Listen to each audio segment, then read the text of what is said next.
علیکم ناظرین، میں ہوں نیلم نواب، آپ دیکھ رہے ہیں PKN نیوز۔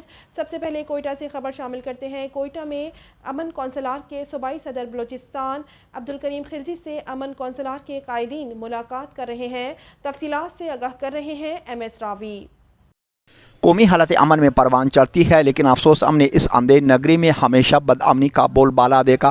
کوئٹہ میں قومی امن کونسل اور بلوچستان کے صوبائی صدر عبدالکریم خلجی سے صوبائی وائس چیئرمین سردار آصف خان ترین، وائس چیئرمین اے حسین احمد ترین ملاقات کر رہے ہیں۔ ملاقات میں سید عبید آغا اور دیگر مشن ساتھی بھی تشریف فرما تھے۔ سید عبید آغا نے قومی امن کونسل آر میں بعد آج شمولیت میڈیا سے بات چیت کرتے ہوئے کہا کہ قومی امن کونسل آر امن کا گہوارہ ہے، اس لیے اس میں جو لوگ شمولیت اختیار کر رہے ہیں، انہوں نے کہا وطنی عزیز کی سلامتی اور استحکام پاکستان کے لیے ہمیں اپنی اسے کا امن برقرار رکھنا ہوگا تاکہ ایک بار پھر وطنی عزیز کی رہنائیاں برقرار رکھی جا سکیں۔ انہوں نے کہا برسوں ہو گئے وطنی عزیز خون کے ہولی کھیل رہا ہے، انہیں ایک بار پھر ساری دنیا سے بلند و بالا رکھنے کے لیے ہمیں قربانی کی ہر حد پار کرنی ہوگی۔